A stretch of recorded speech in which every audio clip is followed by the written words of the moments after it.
Good morning. My name is Jenny Savino. I'm the director of the alumni office here at Andover. So this is the portion of the day called Blue Runs Deep. Some of our students will be introducing what that is all about. I just wanted to say thank you very much for being here. This is a remarkably unique experience, very special. It's actually experiential learning, which is kind of the ultimate thing, if we can share that with our students. And by all of you being here today, you've provided that opportunity, so thank you. We are currently Zooming out to our alumni and parent community around the world, and we are also recording this session, so as a reminder for all of that. I am now going to turn it over to our Student Alumni Representatives, who we call our STARS, who own, design, develop, and run this entire program. Thank you.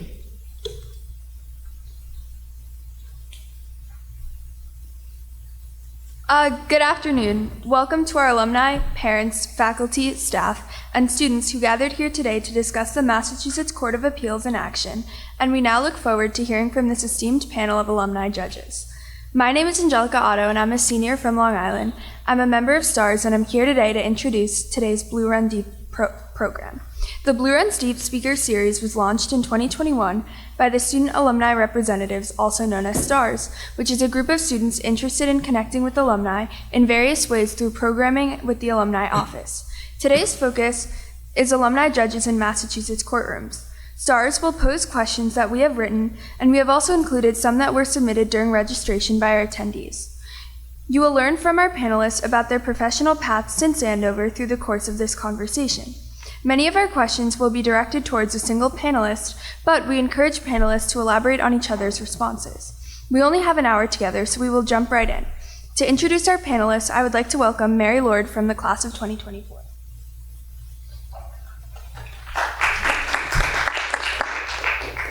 Hello, everyone. My name is Mary Lord, and I'm a senior from New York City. Our first panelist is Justice Dan Dilorati from the class of 1975. Judge Dilorati graduated from Harvard University in 1979 with a bachelor's degree in classics and went on to complete his JD at Suffolk University Law School in 1987. Following law school, Judge Dilorati served in the office of the Attorney General of Massachusetts and in private practice.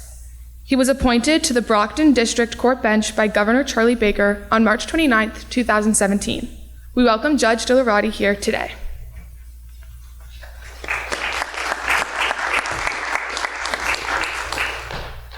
Our second panelist is Justice Mary McCabe from the Abbott class of 1971. Judge McCabe graduated from Boston College in 1975 and completed her JD at Boston College Law School in 1978. After graduating, she worked in private practice and in the Lawrence District Court. In 2012, Governor Deval Patrick appointed Judge McCabe to the bench for the Haverhill District Court. Although Judge McCabe technically retired this past week, the Supreme Judicial Court recently approved her one-year appointment as recall judge, so full retirement is still forthcoming. We welcome Judge McCabe here today.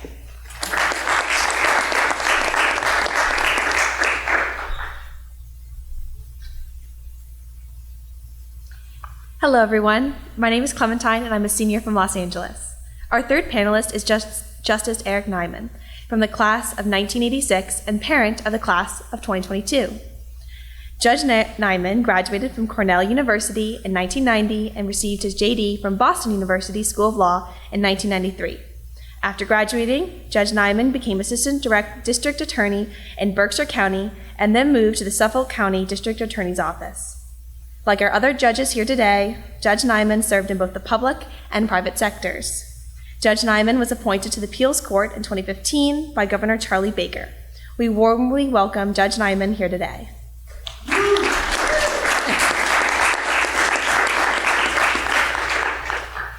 Our fourth panelist is Justice Sookyoung Shin from the class of 1992. Judge Shin graduated from Brown in 1996 and went on to get her JD from Harvard Law School in 1999. After graduating, Judge Shin began her career in a private firm in D.C. and then served as a clerk in the U.S. Court of Appeals for the Seventh Circuit in Chicago. Judge Shin was appointed to the Appeals Court in 2016 by Governor Charlie Baker. We warmly welcome Judge Shin to be here today.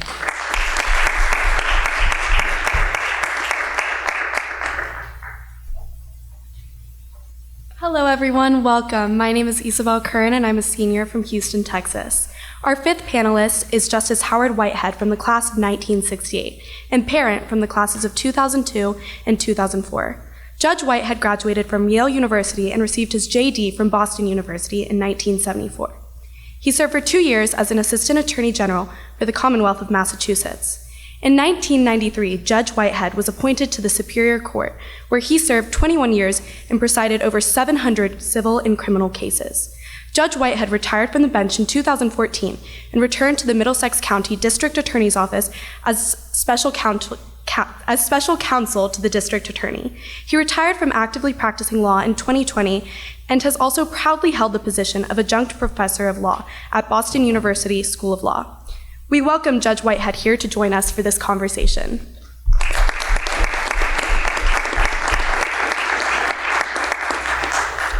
Our sixth and final panelist is Justice Gabrielle Wolohojian from the class of 1978. Judge Wolohojian graduated from Rutgers University in 1987 and received her JD from Columbia Law School in 1989. After graduating, she served as a law clerk before going into private practice. In 1994, Justice Wolohojian left the firm for 16 months to serve as an associate independent counsel on the Whitewater investigation involving the Clintons. In 2008, Judge Wolohojian was appointed to the appeals court by Governor Deval Patrick. Judge Wolohojian is also a proud performing member of the Boston Civic Symphony. I can only imagine how excited she is for our new Falls Music Center to open this fall.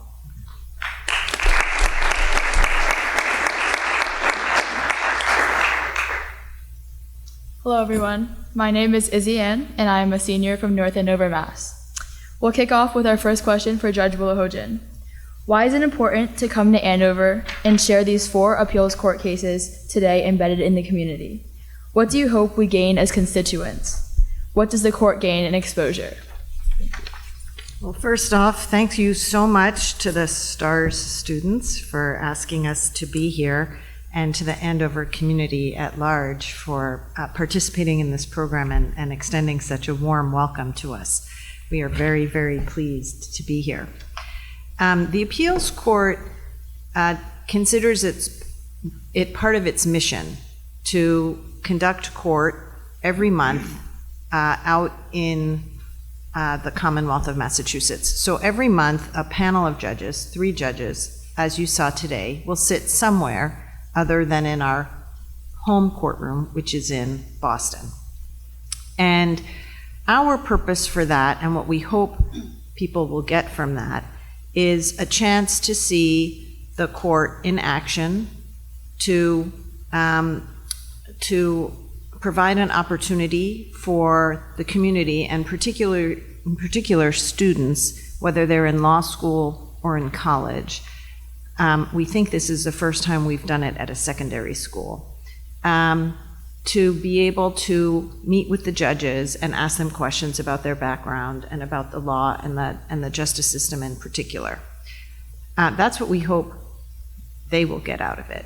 What we hope that we get out of it is an opportunity to show you what we do and to help foster confidence in the judiciary. We're very proud of the work that the judges in Massachusetts do, and we believe that the community will be proud of it as well when they have an opportunity to see it.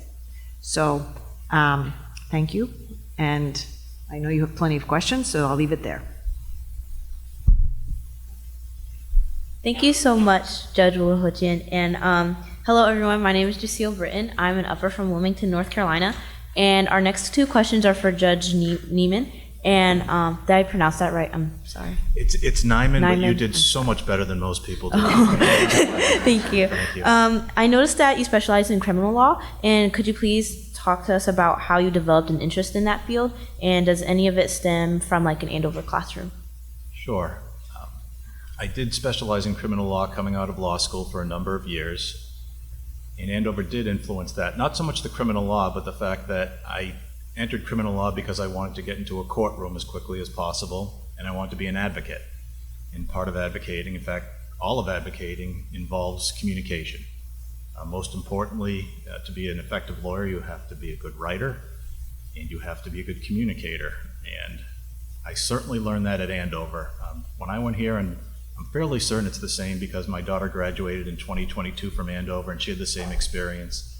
It's impossible to graduate from this school without becoming an effective writer. It's pounded into your head.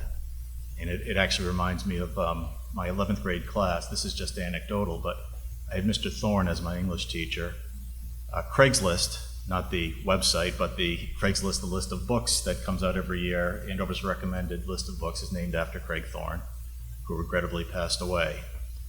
And he was a wonderful man who made me a very effective writer.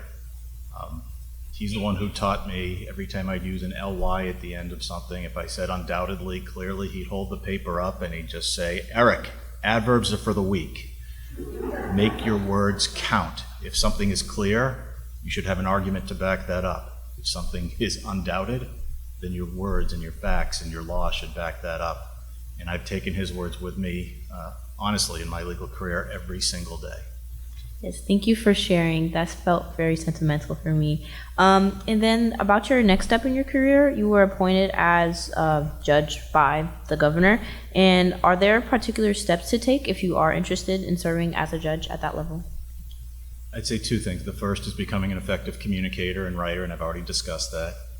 The second thing is there's sort of this myth that lawyers need to be incredibly aggressive, almost mean-spirited, and need to attack to be an effective lawyer, and that's just not the case. The most effective lawyers are people who respect others, who have open minds, and who consider the arguments of others, find ways to debate, but debate in a civil manner, and that's something I certainly learned at Andover.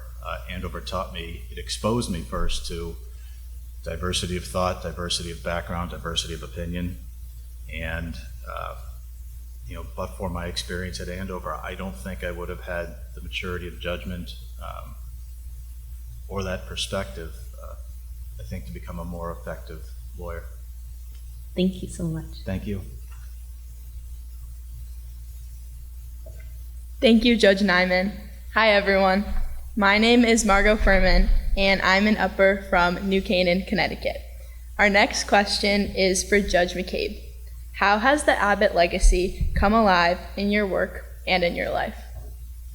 Thank you, Ms. Furman. So I was at Abbott in the 60s, a great time to be there. And the 60s really were what your parents or grandparents told you. Sex, drugs, rock and roll, rebellion, protest. That is what it was. But the world was struggling with that and fighting against it and even kind of tightening up. But not Abbott. Abbott embraced the change and welcomed the change and expected the same of us. Things as little, not to slam Andover, which people my age have tended to do traditionally, less now. They were still in shirts and ties and their desks were in a row. We didn't just move our desks to a circle. Abbott got rid of their desks. We sat on the floor. We had our classes outside. Abbott welcomed you not just to think outside the box, but to be outside the box. You didn't have to be the smartest girl in the room, which I assure you I wasn't. But it was okay to be different. And it was acceptable. They welcomed it. Your life didn't rise and fall on passing American History 4. You had to learn it, but there were different approaches made. And as a lawyer, that was tremendously valuable to take that part of Abbott with me, because I was a private practitioner for 25 years, and you took what came in the door. And learning that open-mindedness that Abbott gave me was valuable, and I hope it's been valuable to me on the bench as well. I will give Andover kudos for something. My probably first bit of criminality or civil disobedience was thanks to Andover. I was the first female student at Andover about 4 years before coeducation, and that was in 1969. And I walked on campus the first day, and the teachers threw their books on the ground as I walked by. And then I went to my German class, and I had to make and serve tea and cookies to the boys in the class. I knew it was wrong, but I was 16 and I was having to defend it in German. So the best I could do every night was take a wad of gum out of my mouth and shove it into the molding outside the classroom. And I was probably taking it out on the wrong person because some poor custodian had to deal with it and the custodian wasn't the man. But I think at no point do I suggest that this was a terribly burdensome thing I went through. But what I did learn was that big, important people like Andover should be held to a better standard. They could do unfair things. And I hope that that memory, which really stuck with me all these years, has made me understand frustration and unfairness and maybe even acting out in the face of wrongs. Wow, thank you so much for that answer. I have another question for you. I think that judges often have to maintain a serious and composed demeanor in court. Have you ever had difficulty keeping a straight face or a moment that took you out of your role during a courtroom proceeding? And if so, what happened? The short answer is no. The longer answer is that certainly during COVID, we were confronted with weird things. The trial court was very attentive to making sure people had access to justice. And they were worried about litigants and victims and witnesses and their ability to access the court when we were on Zoom. In fact, I think they did remarkably well, because I think if you are challenged financially or with not having reliable homes, that you need that phone and that media to survive. Lawyers, on the other hand, are mired in the 18th century, many of them, and the Zoom, if you will, funny things, the lawyer who's on Zoom in a shirt and tie, coat and tie, and in the middle of a hearing gets up to make a sandwich and he's in his boxer shorts. Or the lawyer who was swathed in white during an argument, and I kept looking at the screen trying to figure out what I was looking at, and the laptop shifted and there was a crucifix above him on the wall because he was in bed in the sheets. So things like that happen, but are they funny? No. They're disrespectful to their clients. They're more annoying. It's not fun for people when they come to court. If it's not fun for them, it shouldn't be fun for the judge. They're scared. And we can be, our personalities can be reflected. We can be pleasant or cordial, but they got to know they're being listened to. And are there old geezers that call women judges Judge Sweetheart? Absolutely. Is it funny? Well, you can talk about it in the lobby afterwards, but it's not funny to him.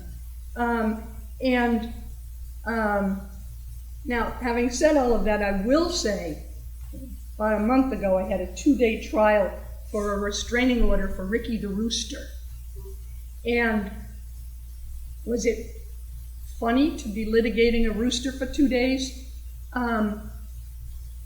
No, because the litigants were really passionate about it. Was it funny? Was it a fun day of trial? Absolutely. Thank you so much. Thank you so much, Judge McCabe. Hi everyone, my name is Lena Signer-Albanese and I'm an upper from Tokyo. Our next question is for Judge Dilorati. Has there ever been an unexpected change of direction during a hearing, and what was your thought process during that change? It happens frequently. So I'll tell you just a little background. I think it's maybe important because we're different types of judges. I sit in the district court. I sit in Brockton District Court. Judge McCabe was in Haverhill District Court, so we're glad to have her back. She's just back on recall, which is great. Judge Whitehead was in the Superior Court, and obviously this morning you heard from the appeals court judges. So I love my job, and the reason I love my job is I'm the first line that when people get arrested the night before they come to district court. So to just explain like what I do and how we do it. So I sit in Brockton Court, like I said, there's usually 5 of us who sit there. When I go to work in the morning, I have no idea what I'm gonna do. I don't know any of the cases I'm gonna hear. Unlike the appeals court judges, they've read the briefs, they know who's gonna be before them, they have a pretty good idea. I walk in, I don't know if I'm gonna be in the arraignment session. I don't know if I'm gonna be in the jury session. I don't know if I'm in the civil session. I don't know if I'm in the restraining order session and a few other sessions, okay? So I don't know anything. I walk in, I say to everyone, how are we doing? Good, good, good. How's the weekend? Great. And Judge Wolohojian would say, okay, Judge Dilorati, I want you to do the jury session today. Okay? So I walk down to the jury session. I turn to the clerk. I turn to the court officer. What do we have? We have 4 cases on the list. One is a custody, which usually takes priority because obviously the person's incarcerated. I might have a case that's 1,400 days old. In my head, I want to get rid of that case, or not get rid of it, but I want to hear that case because it's old and we don't want it on our docket. So we have to make these decisions. So when you say unexpected things, when I'm in the arraignment session in Brockton, I'm going to sit from 9 to 4:30 and probably handle 60 to 80 cases. 60 to 80 cases means in almost every instance, I have 2 people in front of me, or every person in front of me, this is the most important day of their life. And what I have to make a decision like this. And cases just keep going like this. And I'm making decisions. And when something unexpected comes up, to your question, in the old days, when I first started, I would panic. And I would feel insecure like I did here at Andover for 4 years. And I didn't feel smart enough. And I felt I was a judge and I should know everything because I'm a judge. And I would just make a decision and go back and say, I don't know what I just did. As time has gone on, I've realized I don't need to know everything. All the judges today, they spoke about their clerks. We don't know everything. We're just like you, except now we're judges. Okay? So when I was an attorney, I used to think judges like walked on, water. It's just, we have a certain expertise, but we don't know everything. So now when I don't know anything, I just talk to the lawyer, I talk to that lawyer, I talk to that lawyer, I talk to the lawyer again, and then I say, I'm going to take a recess, and I get off the bench. And one nice thing about being a judge, when we're not on the bench, they can't go forward without us. Okay? I go off the bench, I go back to these 5, and I say, I have this case. I really don't understand this issue. Have any of you done that? And they'll say, yeah, I did. Last week I had that. Or no, I haven't. And then I talk to someone, or I look it up myself. So I've learned that I don't need to know everything. We have unexpected things all the time. I don't know if you heard, like sovereign citizens is a thing that's happened the last 5 years where people get up and they refuse to give you their name and they say, I'm number 1, 2, 3, 4, 5, and they're disruptive in the court. So when that happens, it comes out of nowhere. I don't know exactly what to do, but over time, you learn to just have patience. I'll, Mr. 1, 2, 3, 4, could you just sit down for a moment? I'll call your case in a minute, and you learn how to do it. I rely on my colleagues unbelievably all the time because we have experience, but we don't know everything. And I think that comes with the territory that when you don't know everything, it's a comforting place to be. So lots of things happen all the time. Contempt, people stand up and they start yelling at the judge. What do we do? Can we put them in jail? Or do we just say, okay, and we just take it and we calm it down? So it happens a lot, and you use your experience and your patience to deal with it. Thank you so much for your insight. And also, are there any particular challenges or moments in your journey to becoming a judge, and what that you think our students should know or learn from? This was a hard question for me. I'm going to be probably too honest here, but I think it's important for you students to understand this. So I grew up in South Boston during forced busing. You guys wouldn't remember that in 1970, 71. Andover Academy I never even heard of the school. I didn't know anything about the school. And I was in the middle of forced busing and the whole city of Boston was in an uproar. Racial tensions were high. It was a very difficult time. And I came up here to play a hockey game. I went to Boston Latin School, and we played a hockey game here. And at the end of the game, Mr. Harrison, what the rink is named after, who was the athletic director at the time, and later my housemaster, said to me after the game, "Have you ever decided, thought about going to Andover?" And me being the fresh 15-year-old I said, "Mr. Harrison, I didn't know where Andover was an hour ago." And that was 100% true. Never heard of Andover Academy. This place was just not even on my radar. Through a long set of circumstances, I ended up getting accepted. This school was so far beyond me academically when I started. I had no idea why I was here. I was totally different from everyone else. It was just very overwhelming, but I could play sports.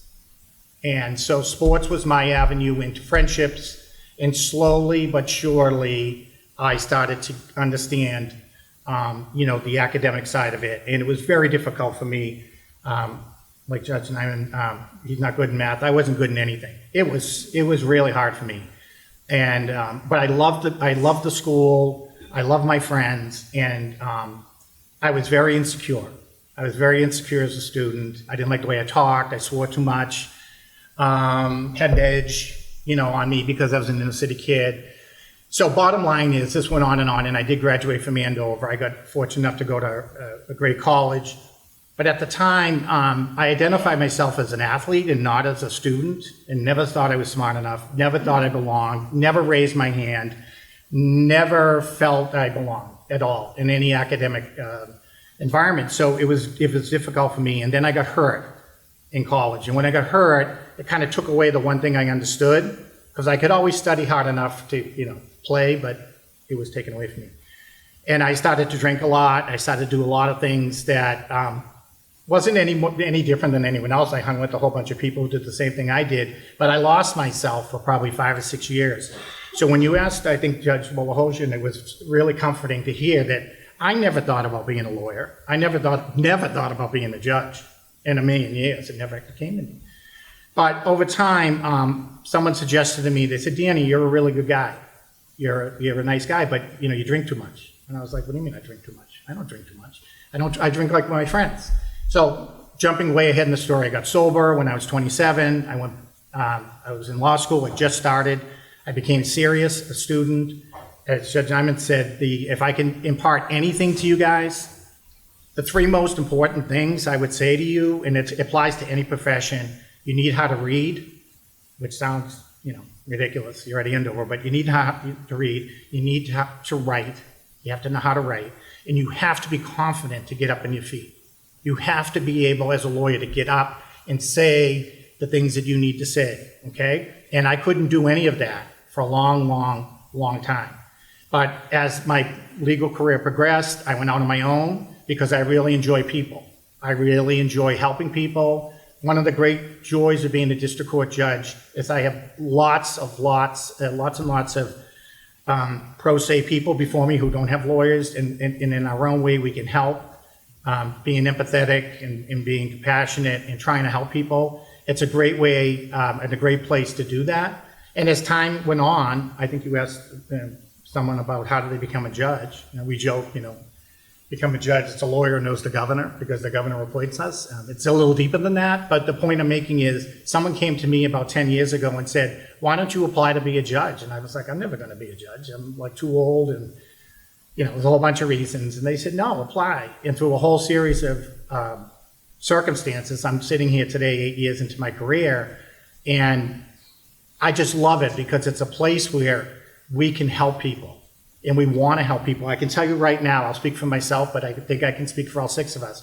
We take every case seriously, Every person matters to us. We don't care about your color. We don't care about your race. We don't care about your ethnicity. We don't care about your religion. We look at the case. We apply the facts to the law the best way that we know how to do it. And we make a decision. And when I make a mistake, you know what happens? It goes to these three guys, and they turn it around. So I've had a lot of cases in front of these guys. I do the best I can.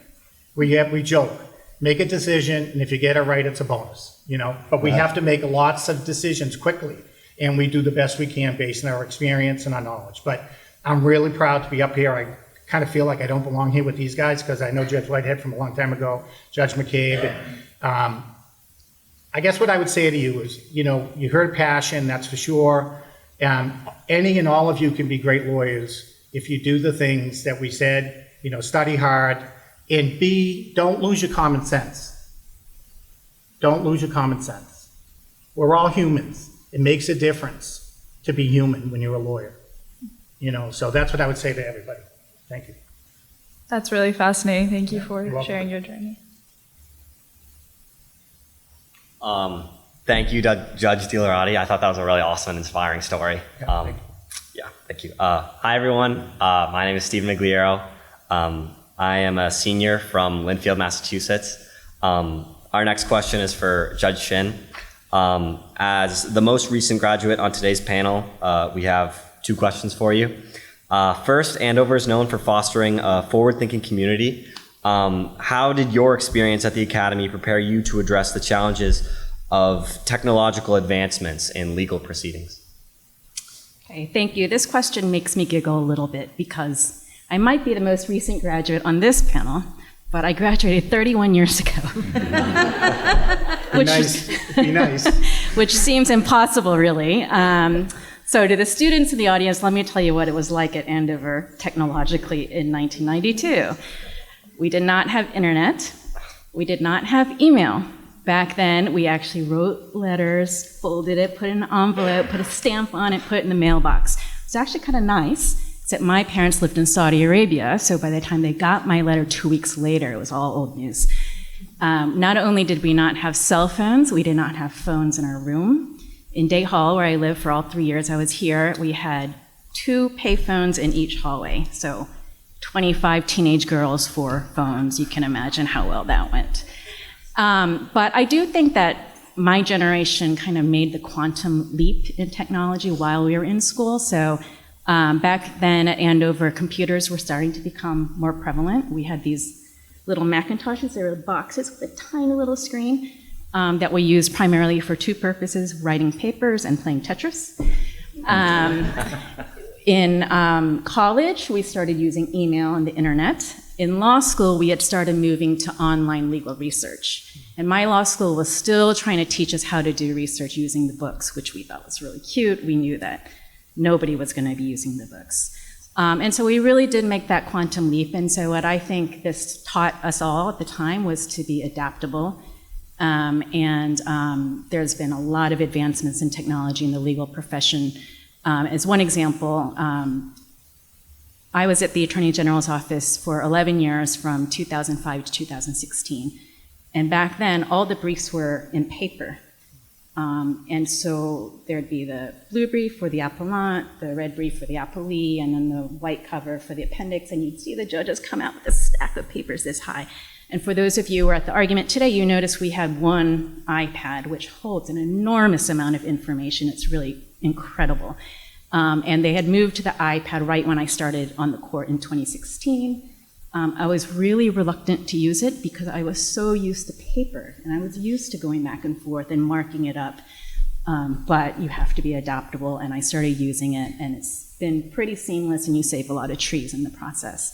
Another example is during the pandemic, the appeals court moved their arguments to Zoom, which wasn't perfect, but it allowed us to continue our job. So Andover really did teach us to be forward-thinking and adaptable. Thank you. That's really interesting. Our second question is around race and identity. As an Asian woman in the underrepresented law sector, what challenges did you experience in your career? And is the field changing? And if so, in what direction? So in the 11 years I was at the AG's office, I was in court a lot. And I would have to say most of the time, among the lawyers, I was the only person of color in the courtroom. And I was often the only female lawyer in the courtroom.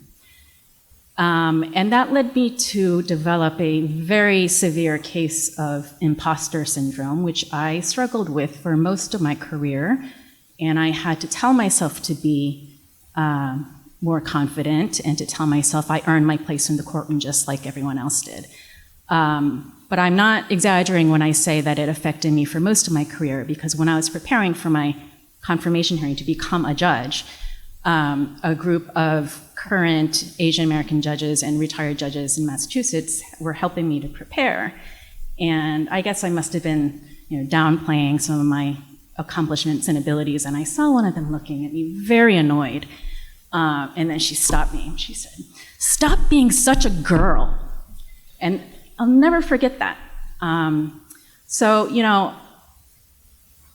Things have gotten a lot better. We've made a lot of progress. And a few years ago, I attended a banquet for a judge who had just retired. He was the first Asian American judge in Massachusetts. His name was Richard Chin. He was appointed in 1993. And he spoke of the blatant racism that he endured, not just from lawyers, but his own staff. And I have to say, I was really shocked. Because to me, we were past that in the 90s. And then I thought back to where I was in the 90s. I just graduated from Andover. I went to college and law school, so I was really in kind of the bubble of academia, and I was pretty insulated. And I'm happy to say I never endured what he did, and it's people like him and Judge McCabe, I think, who really blazed the trail for the rest of us and made it easier. The one area where I'd like to see more progress is in the upper ranks. So in the history of the Massachusetts appellate courts, I'm only the second Asian American judge in the appellate system, and we define Asia very broadly. And to put some perspective on that, the appeals court just turned 50, and the Supreme Judicial Court's much older, and we've only had 2 Asian judges. There's currently on the appeals court 1 black judge, and when he goes to community events, he's like a rock star. The young black men in the audience just, seek him out to talk to him, and it's just so important to have these kinds of role models in our profession. So we've made a lot of progress. I hope we continue to make progress, and maybe I'll see some of you on the bench one day. Thank you.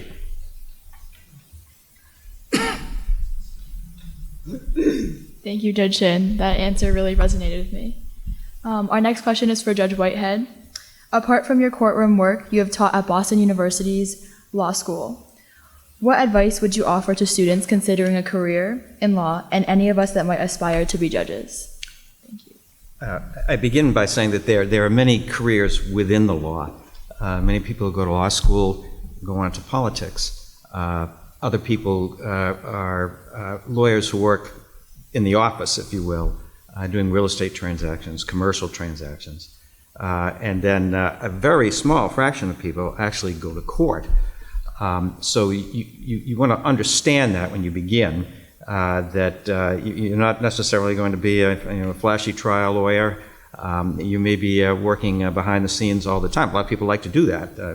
In fact, most people like to do that who are within the law. But that's the range of options that are open.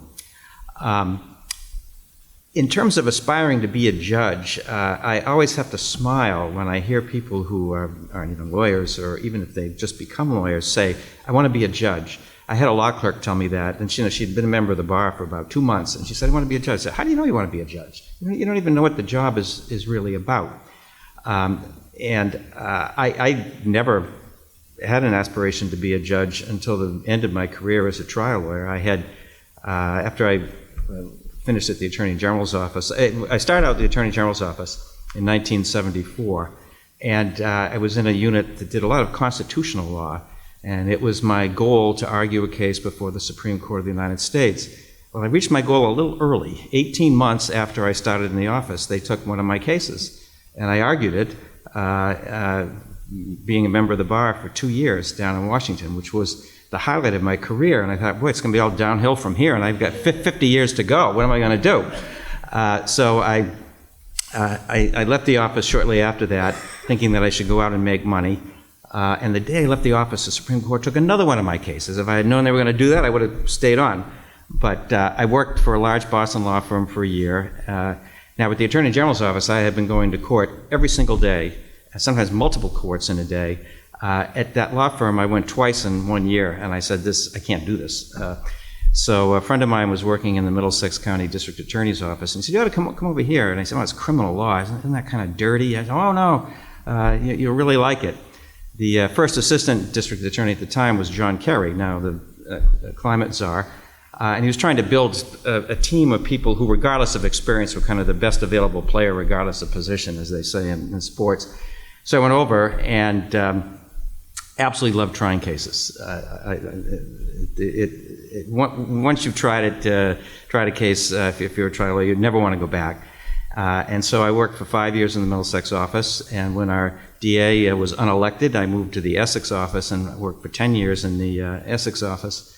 And then was appointed to the court, where I served for 21 years, and then went back to the Middlesex office in a hiring and training capacity. So there were a lot of, I used to say to people, I could never hold a job for very long.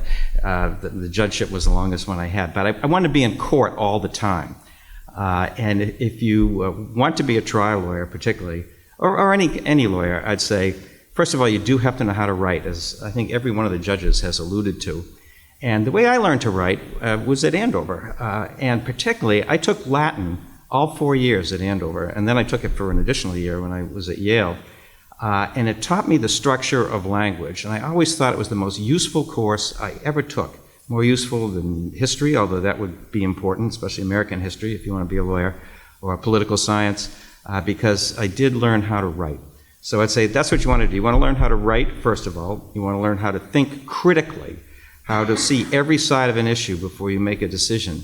I think one of the things that has disappointed me over the last many years is the absence of critical thinking, frankly, particularly among younger people. They jump right to a point of view, and they stay with it. And I think it's important to consider all points of view, because particularly if you're going to be a judge, that's important. But even as a lawyer, it's important, because you need to see what the other side is saying as you formulate your own path. Latin, critical thinking, be aware of the different directions you could go once you become a lawyer, and don't make being a judge your goal. You may end up in that position, but go wherever the circumstances take you. Thank you, Judge Whitehead. Our next question is for everyone on the panel. And as Andover alumni, you each have taken the values learned at the Academy into your respectful judicial roles. And how was the Andover motto of non-SIBI played out into your careers? And how do you collectively perceive the impact of your Andover education on your work in the judiciary? And we can start with Judge Wolohojian. Well, like everyone else on the panel has already said, the focus of the educational model here really affected how I approach not only my work now, but also how I approach school all along the way, even after Andover. And I really took a long time to get out of school. I didn't have my first job until I was almost 30. A model I, by the way, recommend to everyone. Spend your 20s in school. I both after college, I did a PhD, and then I went to law school. And so I really was on a slow track.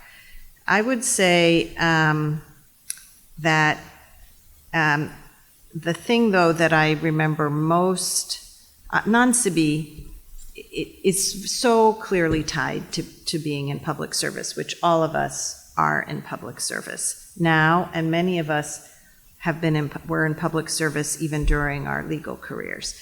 And the importance of that cannot be overstated. For for me, it is really disheartening to see the lack of confidence in government that has developed in this country. But it is encouraging me to see, as someone who does work in government, that good people are in the ranks of government and doing their absolute best to promote the rule of law and the good functioning of government. And the more of us who do that, I think it's indispensable to the functioning of our democracy. And that starts with non-civi, putting yourself to the side and doing something for others. The other thing that my Andover experience has really been with me my entire life is lots and lots and lots of extracurricular activities. I am sort of a professional dilettante, and so I, among many other things I did at Andover, and I played a lot of music, I was involved in lots of different performances, but I also would run lights in GW I would play in the pit and run lights. It was crazy. And I still play in the pit, and I still run lights. So I just think, explore everything while you are here, because many of the activities that you get to do other than study are the activities that, if you can continue them when you're an adult, will enrich your life.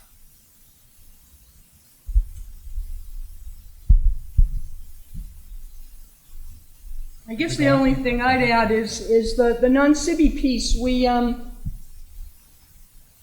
I started working at a special needs summer camp when I was at Abbott, when I was 15. It was expected of me. It was not a big deal at all. This is one of the things you did at Abbott. 54 years later, I still volunteer at the same special needs summer camp. The only difference is in how I run it. So I give Abbott that. Abbott nurtured it in the beginning and then maybe gave me the skills I needed to sustain it and run it for people going forward. Thank you all for bringing non-civi to life for us. The next question is again posed to all of our panelists. The thing we all share in common this afternoon is Andover.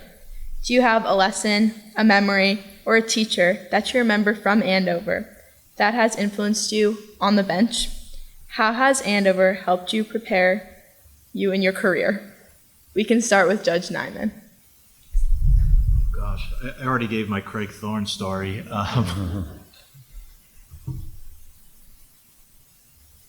Well, since I used the math analogy earlier, I'll use it again. When I was in 11th grade, I just finished my math requirement, and truly I wasn't very good at it.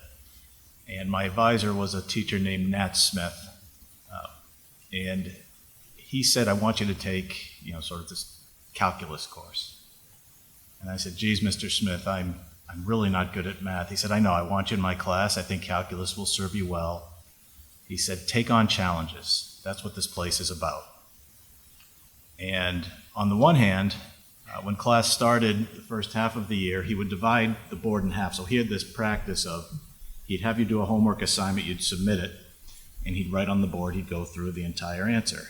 He'd calculate, as we do in calculus. But he would divide the board in half and have the correct answer, and then he'd have Neyman's answer, and he'd make fun of however I got there, and I usually didn't get there. But I accepted the challenge, and because he nurtured me, and he said to me, look, I'm not going to fail you. In fact, I'm not going to give you a bad grade as long as you submit every homework assignment, show up to every class, and seek extra help. And I did all three. It didn't make me a better mathematician, but I got through the class and I accepted the challenge. And to me, that's what Andover is all about in part. It's about taking on challenges, getting out of your comfort zone, and finding a way to get through tough times. And I use that just anecdotally.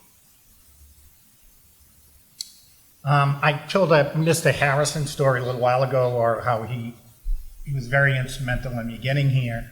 So what happened was, I told you I wasn't a very good student, very insecure, and struggled like 1s and 2s all the time, not 4s and 5s. Didn't belong here, didn't feel like I belonged here. So anyhow, because we're talking about non-civility or before, I studied Latin and Greek because I couldn't speak German, and I just was like any language, but I had a really good memory. So I did very well in Latin and Greek. So I was hiding in this Latin and Greek world, but I hated English, I hated math, I couldn't do it. So it was a really tough place for me. So going into my junior year, do you still have History 35? Is History 35 still a requisite? No? What's it called? 300. Okay, I think 10 all of times us. tougher now. Yeah, so we did History 35, and that was like I think in our upper year, right? Upper year, you had to take History 35 if it was required. So Mr. Harrison, not only was the athletic director and the hockey coach, which I played, but he also was my housemaster. So he called me in the first week of school when he came in here, and he says, Dilorati, get in here. He says, I know you're going around with this Latin and Greek and you're all, batting your eyelashes and getting 4s and 5s, but that's going to end. You have to take this course and you got to learn how to read, you got to learn how to write, and I'm tired of this. You have the ability, but, you're not applying yourself. And I'm like, oh, really? And you're going to be in my class. This is the end of the world for me. So anyhow, History 35 came, and I realized, I had to do the work. He was overseeing it. I saw him every night. There were 6 of us, and I lived in Newman House next to the bell tower. And as the time went on, I started to understand things a little bit more, and I started to get grades. My grade was like a 3, and then I get a 4, and I remember him calling me in at the end of the year. I might cry.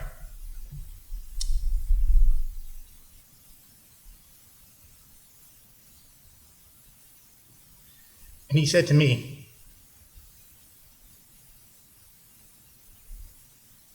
he said, I'm so proud of you for doing this and putting yourself out. I know it was hard for you. And I was like, yeah, okay, Miss Harrison, what time's hockey practice? And he just he made me do it. And I realized then that I could do it. And I realized that I had people around me who cared about me and actually wanted me to succeed. And I have a great family, so I can't say that, anything but great things, but it was the first time I realized, being uncomfortable is all right.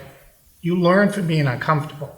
And I can tell you, I should have been thrown out of school 16 times, but I made it, and I can honestly say it was the foundation. Not only the people I met, but the diversity of people I met, the diversity of ideas that I saw, and then obviously as you go through your life, you work on that. But for him to do that to me and take me aside and make me do something that I never would have done, and then in his own way, he was a tough guy, congratulate me or say that I was doing well, that propelled me through the next couple of years. And so that's a big memory I have here.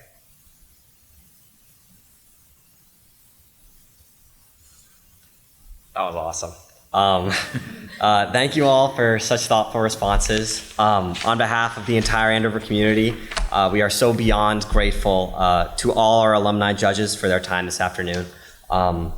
You are all esteemed ethical leaders in the justice system, and we are so grateful to hear a little bit about your expertise and path since leaving our shared home here in the 01810. I will now turn it over to Ms. Savino to close today's program. Thank you very, very much. And for those who have joined us online, thank you very much for giving your time to Andover. In the alumni office, we have an expression we use which says Andover for life. And what you've showed here is where to go from here. And it's not so much that it's a defined path, but maybe it's the inspiration to take whatever path it is, of passion, of commitment, of hard work, of reading and writing with these students from Andover. But I think what I am leaving here today is gratitude for the candor, for the honesty, and for the acknowledgement of the bumps, which as kids head into fall term finals next week, I think is probably very raw for them right now. So thank you very, very much. For any of those who can, we are headed to Presky Commons for lunch. Thank you very much. Okay.